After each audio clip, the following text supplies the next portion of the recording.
네, 안녕하세요. 만나서 반갑습니다. 자, 오늘 LG에너지 솔루션의 아주 근본적인 얘기. 대체 이거 언제 올라요? 이거 팝니까?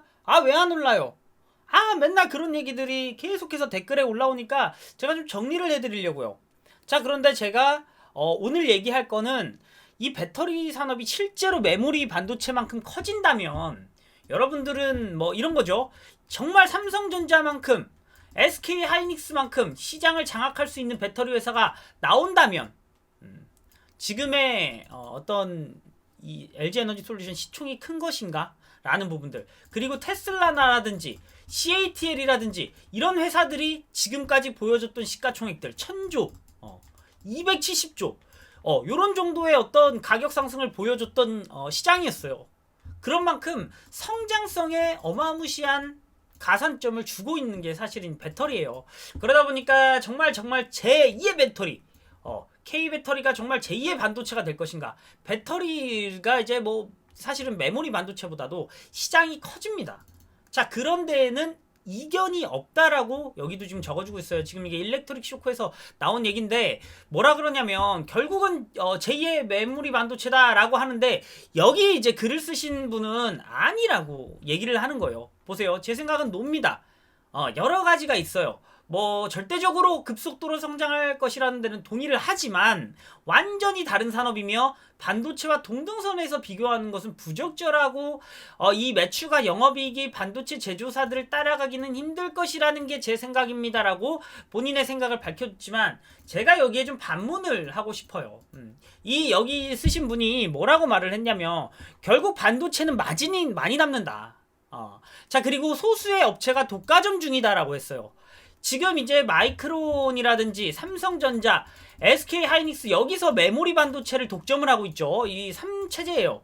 자, 그런데 낸드 같은 경우는 이제 뭐 디램이 이렇고 낸드 같은 경우에는 SK 하이닉스, 삼성전자, 키옥시아, 웨스턴 디지털 이렇게 3파전입니다. 그러니까 결국은 메모리 반도체라는 이 시장에서는 세 개의 업체가 독과점을 하고 있으며 마진이 많이 남기 때문에 지금 반도체랑 비교하는 것은 무리다. 이렇게 얘기를 하고 있어요. 그게 실제적으로 지금의 어떤 현상이기도 해요.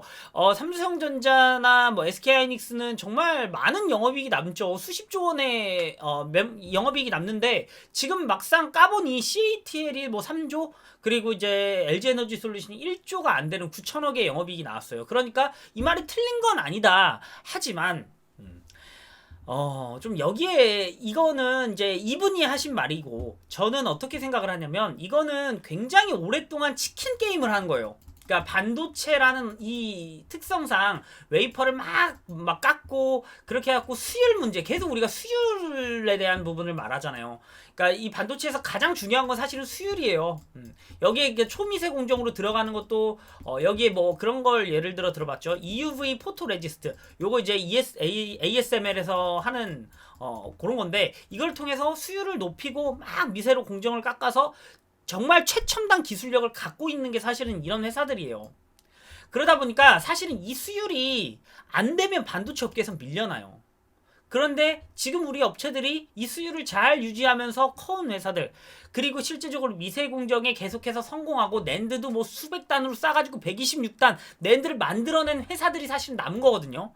그런데 지금은 이건 성숙기에 접어들었지만 아직도 성장을 한다라고 보는 관점이고, 자, 배터리라는 이 업종은 뭐가 있냐면 성장을 하지만 아직은 먹을 게 많지 않다 라고 보고 있어요. 그런데 과거에 이런 회사들도 다 그랬어요. 옛날에 뭐 2010년도인가요? 이때 2010년도에 2차 치킨 게임이라고 하는 굉장히 유명한 좀 사건이 있었어요. 일본의 엘피다라는, 그때 당시엔 굉장히 대단한 기업이었어요. 이 엘피다라는 기업이 사실은 적자를 면치 못해서 미국의 마이크론한테 인수가 됐던 시기가 있었어요. 물론 그 전에도 뭐 이런 뭐 치킨 게임은 계속 되는 거였지만 24시간을 돌려야 돼서 사실상 적자가 나오더라도 적자임에도 만들어서 팔아야 돼요. 그러니까 이게 되게 힘든 게 뭐냐면 적자인 걸 알아요. 디램 가격이 만약 내려가요. 그런데 적자임에도 24시간을 돌려야 돼요. 안 돌리는 건 완전 죽는 거예요. 그러니까 기업이 계속해서 공장을 돌려요.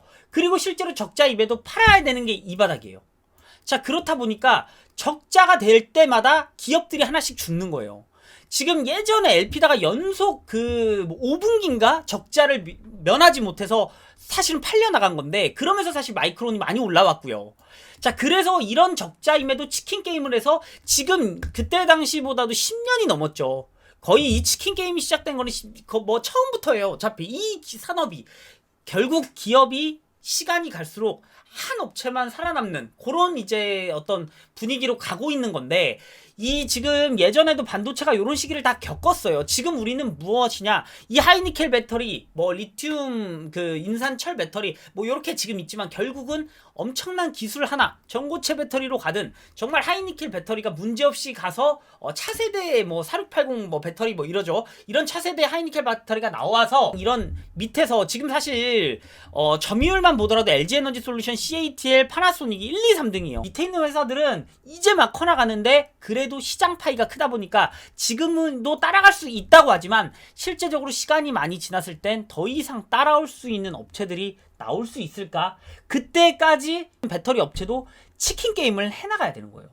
자, 그래서 예전에 이제 지금의 반도체가 뭐 이미 성숙을 했기 때문에 배터리가 뭐 제2의 메모리 반도체다 뭐 이렇게 했을 때 이렇게 부정하시는 분들도 있겠지만, 저는 이런 시기들을 지나서 정말 배터리라는 산업에서 최강자들이 가려져서 그 업체들이 남아야 된다. 지금 제가 보기에는 이미 어느 정도 가려졌어요. 말이 K배터리지 사실 CATL, 파나소닉, LG로 3파전으로 이미 시장을 거의 뭐 70% 이상 먹고 있고, 그 밑에 뭐 삼성 SDI나 BID나 뭐 SK이노베이션이나 뭐 이런 회사들이 조금씩 커나가려고 하고 있는데, 시장이 크다 보니까 조금 파이가 많이 떨어지기 때문에 여기에 들어갈 수 있을까 하면서 가겠지만, 뭐 지금의 삼성전자, SK 하이닉스만 남듯이 나중에는 뭐 예를 들어서 삼성 SDI랑 뭐 LG에너지솔루션이랑 뭐 파나소닉 세 업체만 남을 수도 있어요. 사실은 뭐 옛날에 뭐 일본이나 중국이나 메모리 반도체 안 하는 뭐 기업이 있었나요? 뭐 화웨이도 엄청 치고 올라오고 뭐 그런 부분들도 있었는데, 시간이 가서 지금 정리가 되니까 이런 말들을 하는 거지,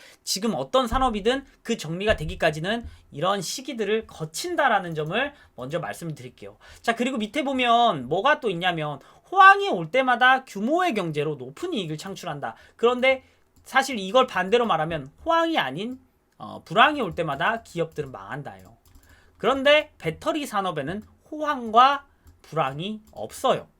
자, 그렇다는 것은 안정적인 수익을 창출할 수 있다면, 사실은 기업의 입장에서는 더욱더 안정적으로 이 기업들을 돌려낼 수 있는 거고, 이게 막 호황과 불황일 때 뭐 시장이 반도체는 이렇게 커지지만 불황일 때는 적자예요. 그런데 배터리는 호황이 이렇게 있으면 적자가 아니라 지속적으로 같이 돈을 법니다. 하지만 다른 구조가 있다면 원가 경쟁력에 따른 차이, 예를 들면 양극재를 만든다던가 이런 뭐 니켈이라든지 뭐 리튬이라든지 뭐 코발트라든지 이런 원가가 올라올 경우에는 이 영업이익이 좀 줄어드는, 그냥 산업이 달라서 이런 어떤 약점들이 있는 거고, 반도체는 그런 약점들이 있는 거고, 대신 반도체는 수율이 안 나오면 계속 만들고 실패하고 계속 해야 되기 때문에 이건 적자가 천문학적으로 나와요. 이번에도 삼성전자가 4나노 파운드리에서 수율이 안 나왔기 때문에 여기에 또 사실은 돈이 또 많이 들어가야 되는 부분이 있는 거고, 이런 부분을 또 거치고 나가서 세계 최고가 되면 이런 것들이 이제 시장을 먹었네, 최고의 이익이 나오네 하지만 이런 시기를 다 거쳤다는 거죠. 자, LG에너지솔루션 같은 경우도 이런 시기를 거쳐서 리튬이라든지 니켈이라든지 코발트라든지 이런 원자재를 안정적으로 공급받을 수 있는 그런 이제 공급 체인을 확실하게 만들어내고, GM이든 테슬라든 이렇게 내부 내재 배터리라는 거 내재화잖아요. 이런 내재화를 각각 한다고 했을 때 뭐야 이거 배터리 기업 망하는 거 아닌가 했는데, 그런 기업이 실제로 배터리 공장들을 미친듯이 증설할 돈이 있다면 할 수는 있겠죠. 뭐 포드 같은 경우에도 뭐 자체적으로 한다 그러고 하지만, 뭐 SK온이랑 하는 부분이 있고, GM 같은 경우도 우리나라 LG에너지솔루션이랑 내재화를 하기 때문에, 내재화를 해서 우리나라 배터리가 들어가기 때문에 직접적인 그 내재화라는 키워드 안에 우리는 포함돼서 앞으로 이 시장을 10년간 문제없이 원가에 대한 이 공급 체인만 잘 만들면 사실 큰 우려는 없다라는 부분을 제가 좀 말씀을 드리고 싶어요. 자, 제가 이걸 반문하는 거예요. 요렇게 지금 얘기를 하는데, 이러기 때문에 제2의 메모리 반도체가 될 수 없다고 하는데, 제가 느끼는 관점에서는 요거는 요렇게 뭐 할 수 있겠다. 제2의 메모리 반도체가 되지 않을 이유가 없다라는 부분들, 그런 부분들을 같이 설명을 드리는 거예요. 저의 어떤 칼럼 같은 거죠. 배터리는 이제 세 번째요. 배터리는 사이즈는 커지지만 마진에는 의문이 든다.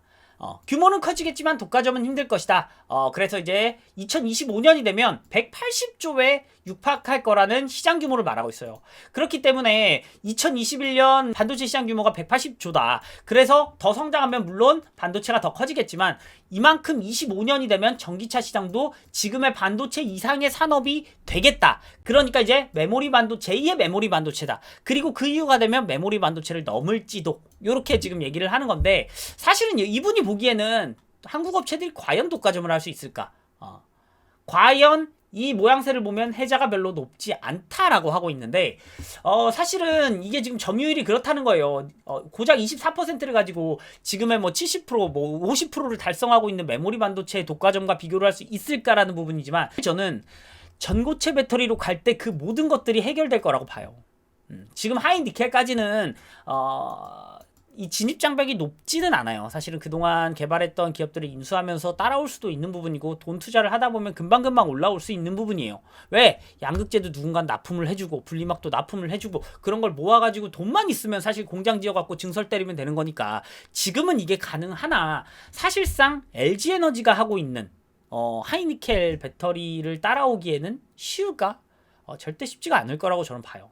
파나소닉이 하고 있는 뭐 4680 배터리 이렇게 가면서 점점 하나씩 기술이 업그레이드 되고 있는 거예요.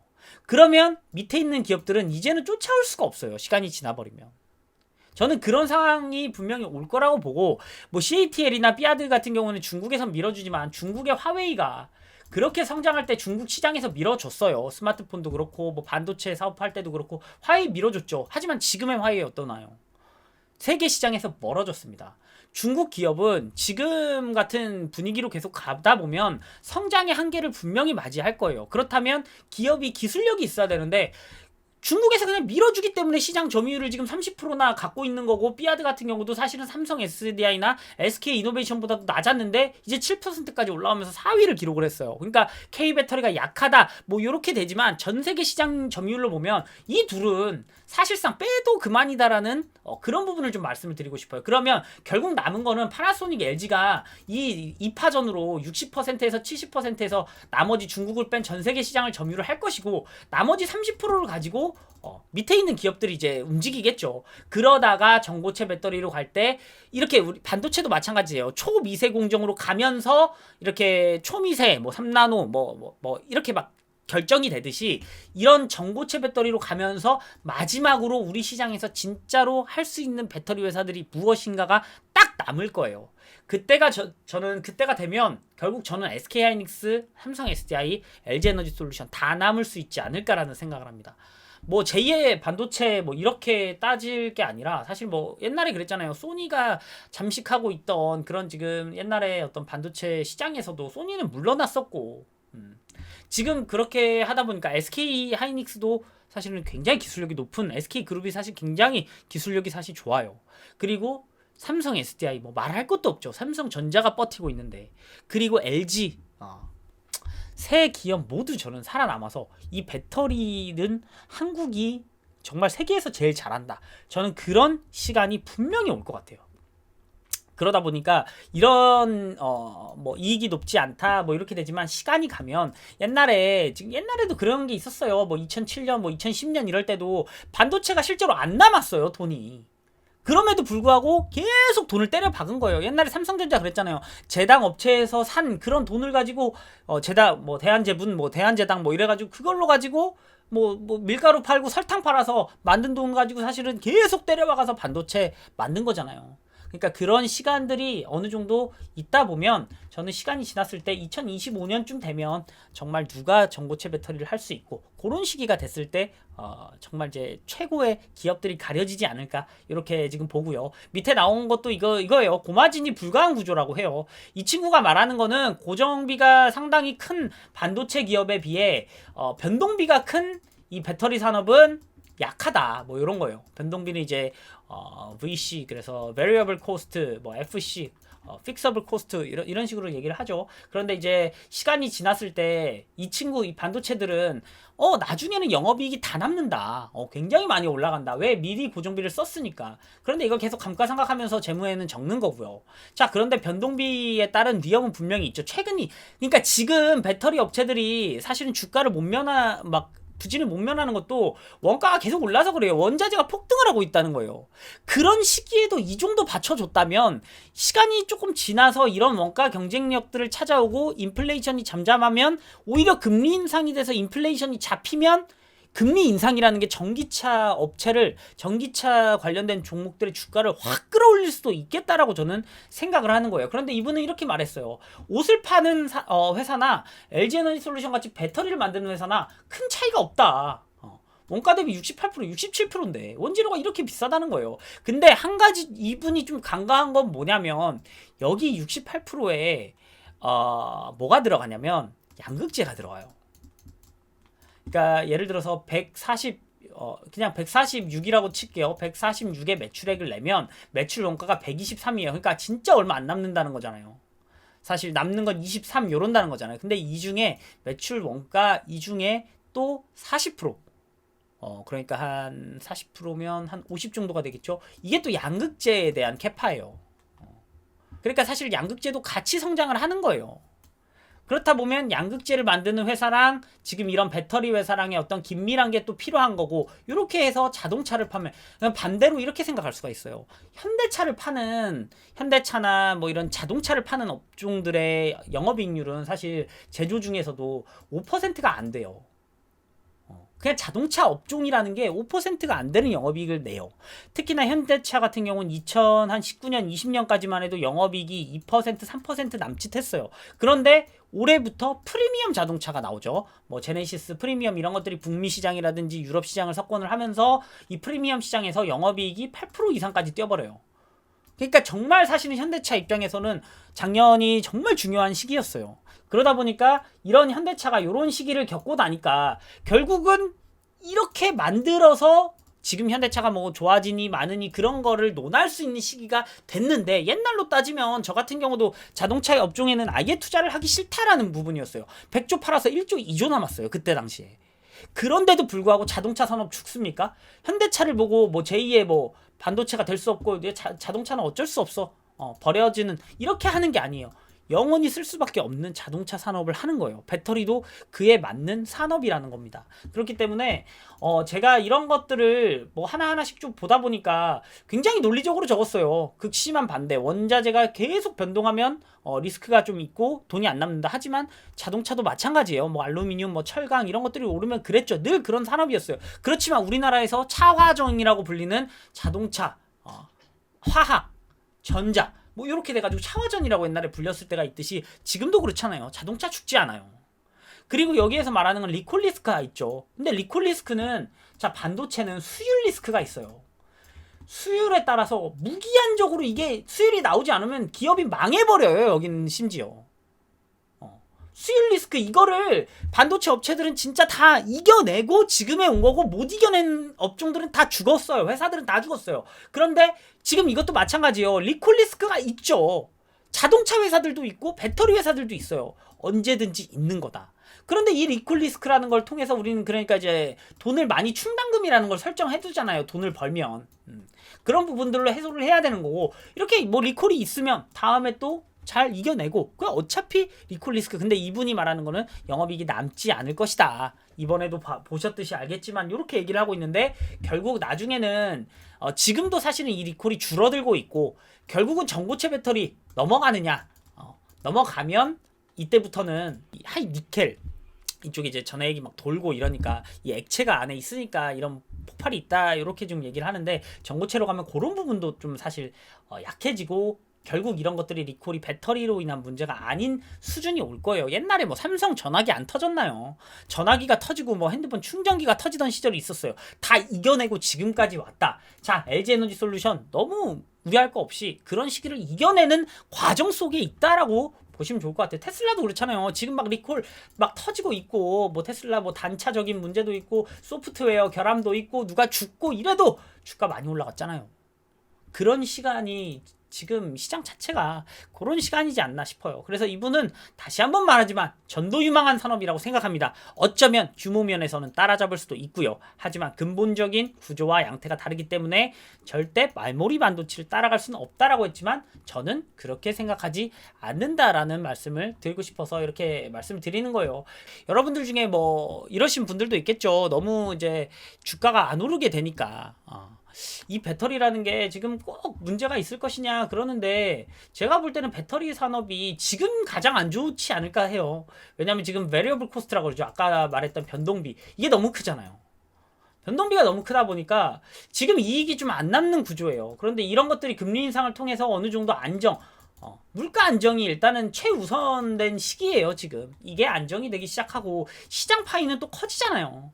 그러다 보니까 밑에 있는 회사들까지 이제 먹고 사는 구조가 됐는데 이런 구조들을 다 어느 정도 이겨내는 시간이 되면 그리고 한 가지 주가적인 측면을 좀 말씀을 드릴게요. 자, 뭐든지 그래요. 우리가 너무 좀 주식을 싸게 받았잖아요. 처음에 이제 공모를 했을 때. 그러다 보니까 지금까지도 수익이에요. 지금처럼 내려왔는데도.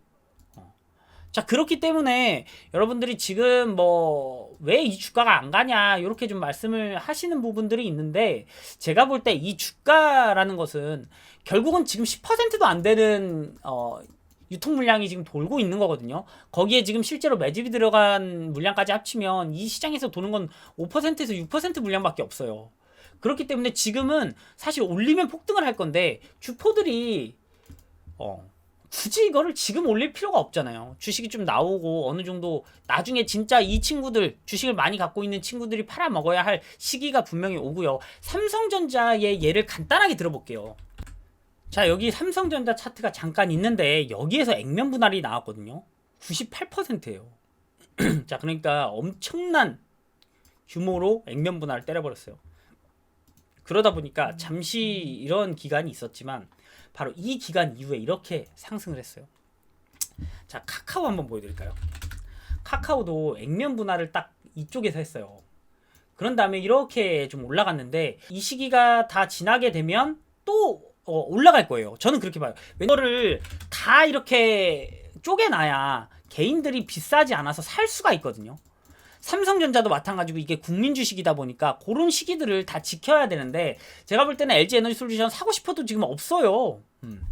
LG 에너지 솔루션 보면 유통비율이 14%인데 지금 2천만 주도 안 되는 2천만 주 정도 이제 되죠. 2천만 주 정도 되는 종목인데 이미 막 매집이 들어와 버리고 그러다 보니까 분명히 그런 시기가 오면 갑자기 갭이 뜨면서 올라갈 수도 있어요. 그때 개인 수급들이 들어오지만 아직도 유통비율이라는 것은 6개월 동안 나올 게 없다.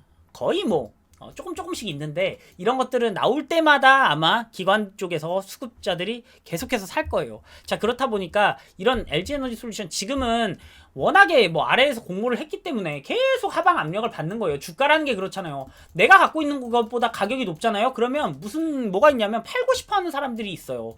이 팔고 싶어 하는 사람들이 사실은 이때 계속 파는 거예요. 그런데 지금 뭐 이걸 떨어져서가 아니라 여기서 이런 사람들이 있겠죠. 나 지금 이 정도면 됐어 팔고 됐어 팔고 이거 또 안 가 팔고 그런 시기예요. 그런 시기들이 잘 지나고 나면 실제적으로 이거 물량을 다 기관 쪽에서 들고 있어요. 외국인들도 이걸 사야 되고 기관들도 사야 돼요. 외국인들 입장에서는 시가총액이 2위이기 때문에 어쩔 수 없이 물량이 들어와야 되는 거고 우리나라 입장에서도 똑같아요. 지수를 추종하는 패시브 자금이 계속해서 들어올 수밖에 없는 종목이 바로 LG에너지인데 지금 당장 많이 들어올 수도 없어요. 왜? 그들이 다 갖고 있으니까 주포가 LG화학이 다 갖고 있잖아요. 자, 그러니까 제 생각에 LG화학은 이 주식 팔아가지고라도 LG화학 주주들한테 배당해줘야 돼요. 솔직한 말로. 이건 너무했잖아요. 자, 저는 그렇게 좀 생각을 하는데 어쨌든 LG 에너지 솔루션은 지금 이제 시작했을 뿐이고 이 기간이 끝나고 나면 결국은 매도 압력들이 끝나고 나면 결국은 물량이 없어서 폭등하는 날이 분명히 올 것이다. 자, 그렇기 때문에 여러분들이 지금 뭐 이렇게 좀 하락을 하지만 분명히 이 배터리 산업의 성장성 그리고 앞으로 정말 제2의 메모리 반도체가 충분히 될 수 있는데 지금은 그 치킨 게임 그러니까 이제 LG 에너지 솔루션도 이 LG의 입장에서 삼성이랑 똑같아요. 배당 안 주고 삼성이 지금 투자를 파운드리에 미친 듯이 하고 막 메모리 반도체에 미친 듯이 하고 있는데 LG 에너지 솔루션도 마찬가지예요. 사실상 지금 조금 욕 먹어서 분할해서 이제 상장했잖아요. 그러다 보니까 지금 조금 욕 먹을지라도 이 시장에서 GM하고 합작사 설립해서 공장 같이 따라가서 배터리 내재와 여기서 밀리면 안 되겠다. 조금 욕 먹더라도 나중에 삼성전자처럼 삼성전자 욕 먹은 적 없었나요? 뭐 공장에서 사람들이 다 오염되고 옛날에 삼성전자 주가가 막 떨어졌을 때 굉장히 삼성전자도 그런 걸 다 겪어와서 지금을 맞이하는 거예요. 그렇기 때문에 LG 에너지 솔루션도 그런 과정을 거치고 있는데 지금 주식시장에 처음 들어오신 분들은 그런 생각들이 잘 안 나겠죠. 잘 안 나죠. 어쩔 수가 없죠. 그런 걸 실제적으로 본 적이 없고 그런 걸 공부해 본 적이 없으니까. 그런데 이런 시간들이 지나고 나서 저는 그렇게 생각을 하거든요. 반드시 주가가 오를 수밖에 없는 이유 중에 하나는 성장이에요. 자, 그 성장을 유일하게 담보한 산업이 우리나라에선 반도체랑 배터리밖에 없어요. 이걸 담보했다는 건. 하지만 이 담보에 따르는 책임은 기술력으로 증명해 줘야 되는 거예요. 물론 다른 메타버스다. OTT다, OTT 시장이다, 여러 개, 엔터 산업도 있고, 요즘 말하는 NFT, 이런 거 있죠. 근데, 이런 것과는 질적으로 달라요. 이런 것들은 언제 어떻게 무너질지 모르고, 사실상 이게 그냥 자기들끼리만 만들고 끝나는 걸 수 있지만, 반도체 배터리에 대한 수요는 이미, 나와 있는 거예요. 거기에 따라서 우리는 공급을 할 수 있는 기술력을 가지고 그만큼 생산 라인을 가지고 지속적으로 잘 운영해 나가면, 자, LG 에너지는 이제, 사실 LG가 그동안 좀 삼성전자에 비해 많이 밀렸잖아요. LG전자는 가전 쪽만 하니까 이제 스마트폰도 하다가 계속 적자였고 이러다 보니까 LG가 진짜 정말 잘 이번에는 방향성을 찾은 것 같아요. 딱 배터리, 가전, 그리고 이제 로봇 이런 식으로 이제 하는 거니까 LG 에너지 솔루션이 이제 대표적인 코스피 대장주가 됐고, 예전에 삼성 같은 경우도 지금 사실 삼성전자가 있어서 그렇지만 옛날로 따지면 삼성전자보다 삼성생명이라든지 제당 이런 그런 그거 만드는 거, 그런 것들이 이제 있었죠. 그런데 이제 지금에 오니까 반도체가 막 성장하고 더 성장할 것이다 이러니까 그렇지만, 나중에 실제로 배터리가 이 EV 배터리, 지금 전기차 배터리 말고 ESS 배터리는 정말 무궁한 활용 능력이 있어요. 모든 걸 할 수 있는 거예요. 이 배터리는 모든 우리 시장에서 석유 말고 전기로 모두 굴릴 수 있는 시기가 오면 이 ESS 배터리의 시장이 EV보다 커질 수 있다라는 생각을 저는 합니다. 그렇기 때문에 ESS SI라는 기업, NEC 에너지 솔루션을 어제 인수한 그런 것도 좀 설명을 드렸고, 그러니까 이제 앞으로 성장성에는 문제가 없다. 자, 그렇기 때문에 이걸 언제 팔아요? 그러는 게 아니라 이거 우리 대한민국의 미래와 직결된 부분이고, 거기에 따라서 시간이 지났을 때 개인 수급이 분명히 들어올 거고, 앞으로 시간이 지나도 이런 매물이 좀 나올 부분들은 어느 정도 시간이 지났을 때지 지금은 전혀 팔 이유가 없다라는 말씀을 드릴게요. 자, 그래서 어차피 장기 투자입니다. 시총이 100조 되는데 여기에 장기 투자 안 하려고 오신 분들은 그냥 파세요. 여기서 솔직하게 20% 30% 먹어서 뭐 할 겁니까? 그런 종목들 제가 더 많이 알아요. 자, 하나 말씀드릴게요. 티플렉스 같은 거 사세요. 그럼 돼요. 그냥 주식으로 먹을 거 시그네틱스 이런 것도 제가 예전부터 말씀드린 카카오 게임즈 이런 거 그냥 사면 20% 30% 수익 먹어요. 하지만 이런 대형주는 좀 다른 문제예요. 내 자산을 지킬 수 있으면서도 대한민국의 어떤 미래랑 같이 가는 거기 때문에 이런 투자하는 마인드는 조금 달라져야 된다라는 생각을 합니다. 중장기로 여러분들의 진짜 자금을 노후를 위해서 쓸 수 있는 그런 종목이지 않을까, 저는 그렇게 바라보고 있어서 여러분들께 이렇게 좀 길지만 정말 배터리 산업 정말 문제없고 앞으로 LG 에너지 솔루션 세계를 호령할 것이다 라는 말씀 드리면서 긴 영상 마무리하겠습니다. 자, 끝까지 시청해 주신 분들은 정말 감사합니다. 또 좋은 영상으로 찾아뵙도록 하겠습니다.